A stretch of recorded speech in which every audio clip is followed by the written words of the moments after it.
Alright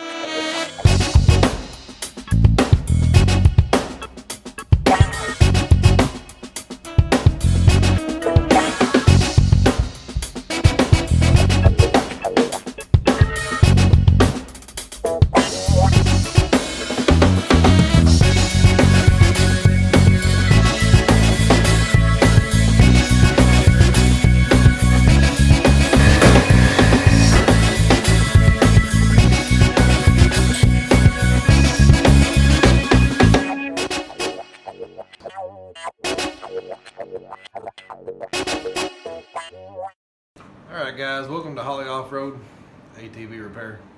We've got a 2005 Polaris Sportsman 500 HO. And it's been getting hot. As you can see the snow in the background. It hasn't got hot in a while. But back in the summer when we were running it, it'd overheat. So I'm about to put a thermostat in it and show you how to do it. I've already rebuilt the water pump and I didn't make a video of that. Sorry. It was a pain. So the thermostat looks pretty simple. It's mounted right under this air duct right here. It's up inside here, inside this housing. You loosen this clamp, remove the hose, and there's two bolts that hold the thermostat housing on. The upper one is probably hard to see in the video, but I'll get it off there in just a minute.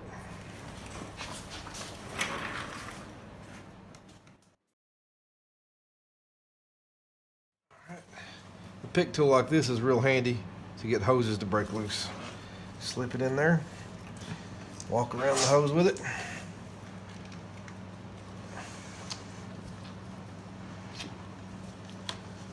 Okay. Get the drain pan underneath to catch antifreeze.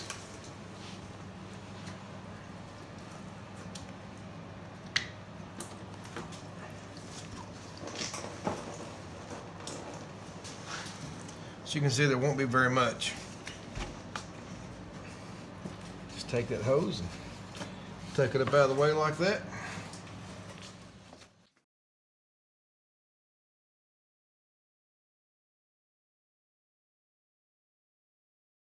You may be wondering why I don't remove this ductwork. It's because it wraps over the gas tank and you gotta remove the whole front plastic to do it. And on these Polarises, it's a pain. You have to remove the whole pod up here, loosen the handlebars, and then kind of work the body up around them. Some of them you can leave the handlebars in, but they sure are tight to get off. Alright, you can see the length of socket to use, a mid-well socket, 8mm or 5/16. See if I can get my shorter one on it.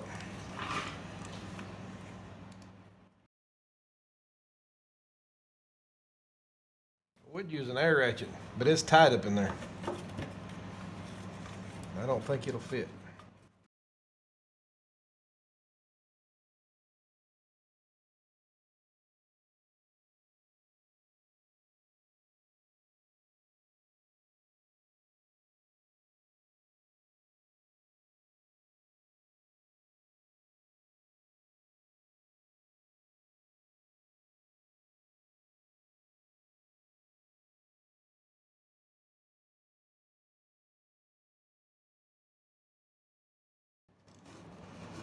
Finally.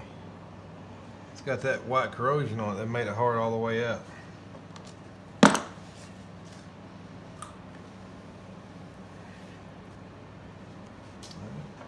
There's the water neck, the thermostat housing. And you can see the thermostat is mounted right up in here. Can you get the video on it there, Sam? Yeah.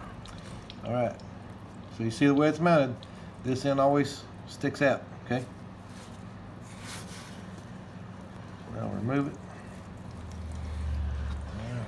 That's what your thermostat looks like. The factory one from Polaris was nearly $100, so I didn't do that. I found one on Amazon for less than 20. Hope it works. All right, we'll compare the old one to the new one. They look the same. Yeah. All right. The new one comes with a steam hole, which is good. The old one did not. Oh, yeah, I see that. Yeah. So it should vent the air out of itself. I need to make sure the housing surface is clean. So that way it seals up and doesn't leak and freeze. I like to get these Scotch Brite pads. They come in gray and red. I don't have the red one to show you, but they're fine and ultra fine. And these work real good to clean aluminum because they don't sand away the aluminum, they just clean it. It's hard to get them perfect, but at least I like to clean it up best I can.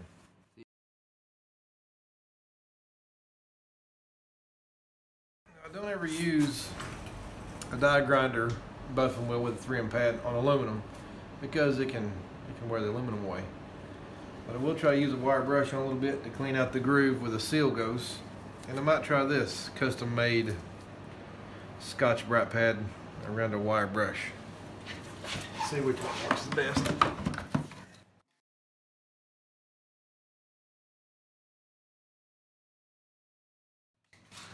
That's hard to get in there, so we'll try this.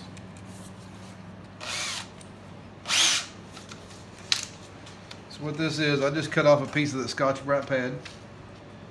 I just cut a square piece off of this. And I've got this wire brush for cleaning copper pipe. And I cut the handle off where I can stick it in a drill. And this Scotch Brite pad will stick to it when you spin it.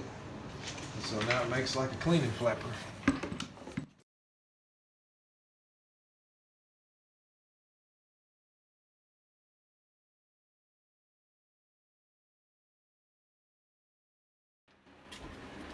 Let's put that in the vise. Don't clamp it very tight.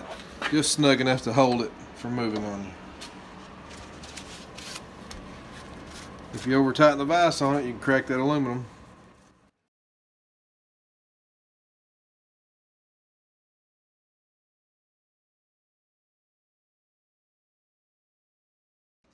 Sometimes I use a razor blade to get off any kind of grit or rubber that might be stuck to it. Right there. Looks pretty good. And sometimes this works real well too.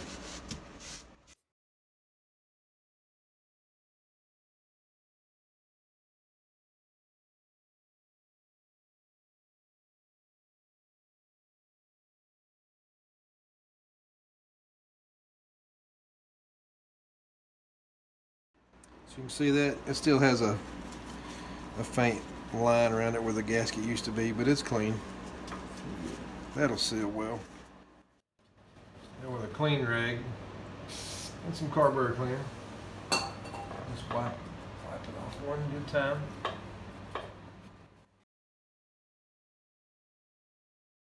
Alright, you can see it's good and clean. So, we'll put the thermostat back in. You can see the tiny hole inside there. Right in there. You see that hole? Yeah. That's the steam hole. And that'll allow air to come out of it so it can kind of purge itself of air. They call that a steam hole. So the thermostat is still closed and it won't allow water to flow through it until it gets up to operating temperature. But that little hole will allow the air to purge out of it. Okay, and always put that air hole up. Don't put it down, put it up, because the air goes up.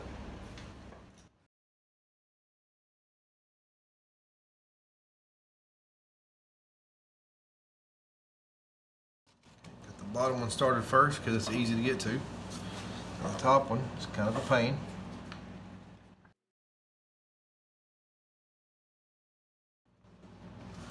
Now that both bolts are started, I'm going to cheat on the easy one to get to. Take my impact driver and just run the bolt up without tightening it.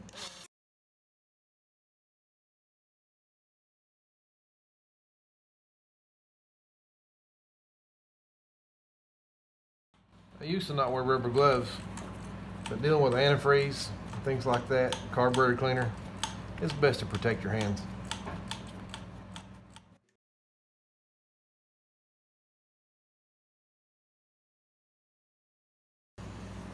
Okay, I got it snug. I'm sure there's a proper torque on it, but it's an 8mm bolt. Just snug it up. Don't get crazy.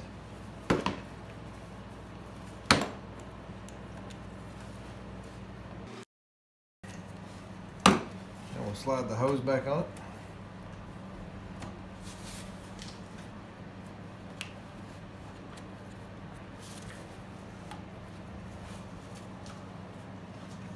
Now, if your thermostat housing neck right there has a lot of crud and junk built up on it where the hose slides on it, you want to clean that off with a wire brush too.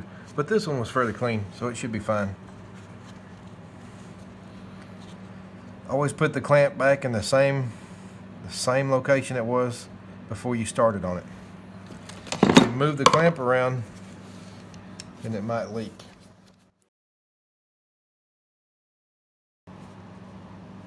Okay. Now we'll fill up the radiator with coolant. Alright, so here's the radiator cap. Remember, never take that off when something's hot. I got burned really bad when I was a kid from that. Get a funnel for the coolant.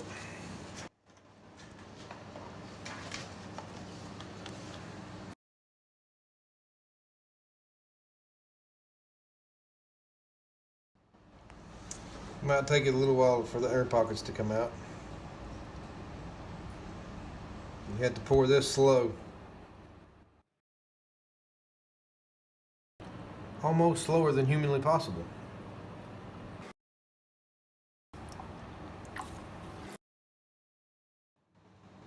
Okay. Now I'm going to start the machine up. See if it'll circulate some of that water. By the way, I just recovered this seat. These Polarises are real bad for the seat covers to go bad and the foam to just deteriorate. And so all that this seat had was just the plastic. It had no foam or anything.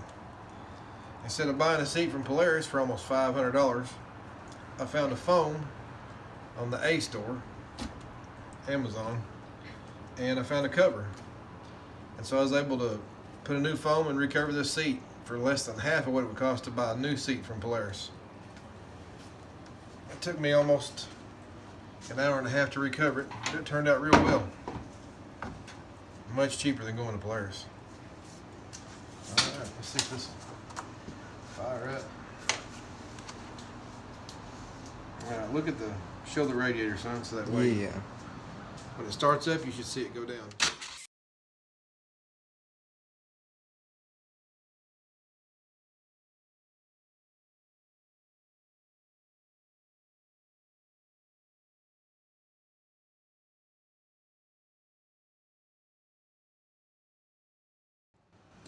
So it went down a little bit. We'll put the cap on and just leave it kind of loose, and we'll let it run outside for a little while. Alright guys, thanks for watching this video. I hope you enjoyed it and I hope you learned something. I love teaching people. I had to learn a lot of things the hard way. My dad taught me a lot of things. So I hope to share them with you and benefit you.